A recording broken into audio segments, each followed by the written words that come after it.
Bomani's kind enough to join us. What made you want to shout from the treetops back then, Bomani, about what Donald Sterling was and what he was saying? Oh, dude, I read in the newspaper that he was going to have to pay out one of the largest housing discrimination lawsuits of all time. It was a pretty easy 2 and 2, because then I just looked up and looked around, and I couldn't find anything about it. And then I looked in the sports section of the LA Times, and I couldn't find anything about it. And then I went to ESPN.com, and you had to do this whole labyrinth of clicks in order to get to it, and it didn't make any sense. And I looked at the nonsensical stories that were running at the time, which was the summer, which is the dead time if you ever have a responsibility to write 1 or 2 columns a week.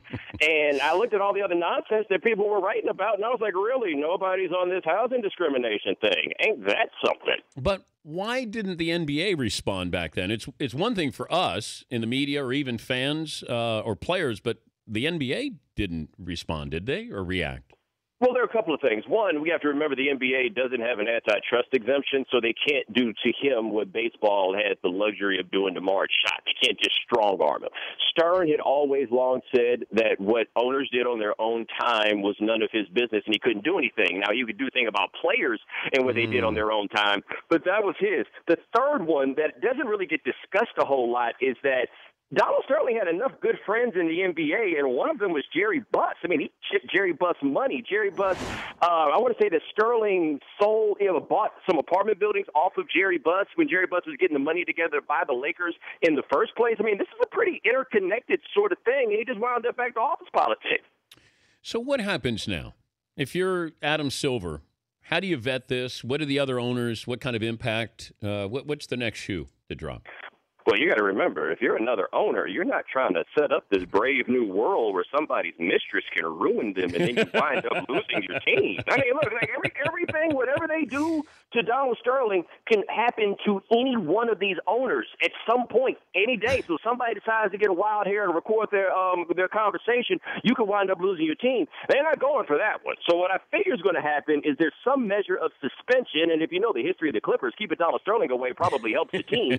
But, there's probably going to be some measure of suspension. There's going to be some measure of fine. But one thing you said about, like, suspending him indefinitely, you said maybe you should set him up front. No. We got to remember who we're dealing with here. He owns the Clippers because he can say that he's the owner of the Clippers. He loves owning the Clippers for the notoriety that owning the Clippers affords him. So the punishment of not being able to sit front row and not being able to come to the arena is actually a much stronger penalty than people realize. He's worth $1.9 billion, but he's the cheapest man on planet Earth. So you tax him for a couple of $1 million, it might actually hit him. But you're not going to get correction. They aren't in a position to correct him. He's 81 years old. His mind is not going to change. And the rest of these owners are too busy being like, look, let's focus on that racist. Don't come over talking about any of the other ones. Now, I guess just trying to figure out the bigger picture with this and watching the Clippers, if there was going to be a protest, how can you protest? It put Doc Rivers and the Clippers in, obviously an unenviable position, but what did you think of the protest and what maybe could have been a bigger protest here?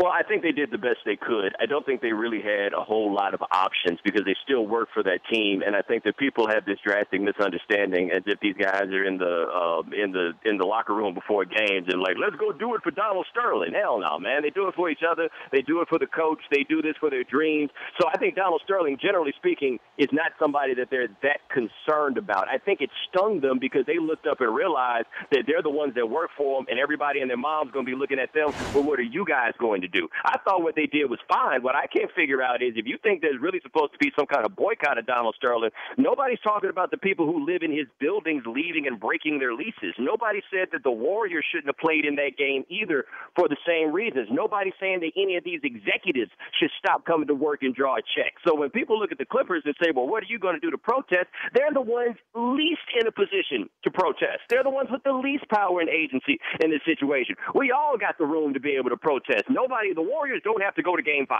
They don't have to go to Game 5. They're going to go to Game 5. And everybody's going to go to Game 5 because at the end of the day, you pretty generally have to keep going to work.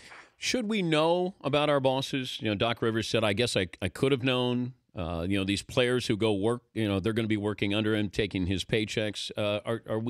Should we be asking that question of our employers if you're an NBA player or an NFL player or hockey or baseball?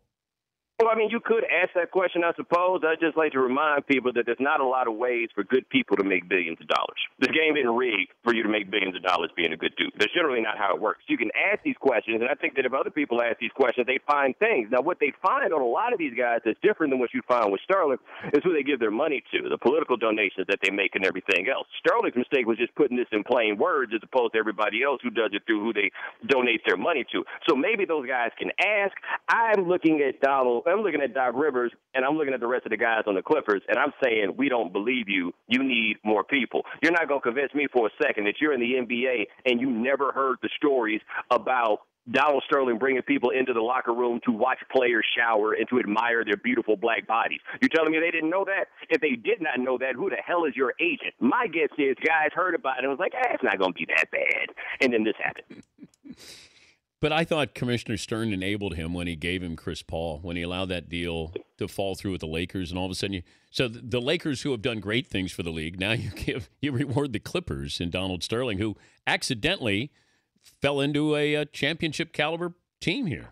Well, also, don't forget, it's not just that the Chris Paul thing. The next level of that is the happenstance that the Clippers seemed to know exactly what to bid in the Chauncey Billups amnesty lottery, and then wound up getting him. Stern does have to answer for that, but he had to answer for that immediately. And simply beyond all the racism and everything else, he's the worst owner in the history of basketball. The worst. And they gave him all of this stuff. So when that happened in the first place, I was looking around like, nobody has a problem. And I wrote a column in 2011 that said, I don't care if they have Chris Paul. I don't care if they have Blake Griffin. They still got Donald Sterling, but don't worry, he's going to find a way to mess it up. So we can go back to 2006. People could have said something right then, and they didn't say a mumbling word either. Before I let you go, talking to Bomani Jones of ESPN, if Donald Sterling still owns the Clippers next season, finish that sentence. If Donald Sterling still owns the Clippers next season, it's business as usual. Nothing fundamentally is going to change. That's the thing. I think people really want some sweeping change to come as a result of this. That's not going to happen. As much as people don't like racists, or they say they don't like racists and every problem that they have with them, you can't stop a man from owning a basketball team just because he's racist. Because I'm telling you now, if that's the case, there's going to be a lot of for sale signs up all around America for basketball teams and a whole lot of people that would love to buy them, but apparently they don't fit the qualification. This is where we live. This is how it goes. Good stuff, Bomani. Thanks for joining us. Hey, thanks for making sure my bosses were okay with this. I didn't know that was going to get through. Oh, yeah. You know what? We got an olive branch. It's getting bigger. It's growing. And, sometimes it reaches Bristol. But, we wanted to have you on. I appreciated the voice that you had before a lot of people in America did. Hey, dude, I grew up with you, and I really appreciate you having me on. Thank you. Thank you, Bomani. Bomani Jones, ESPN.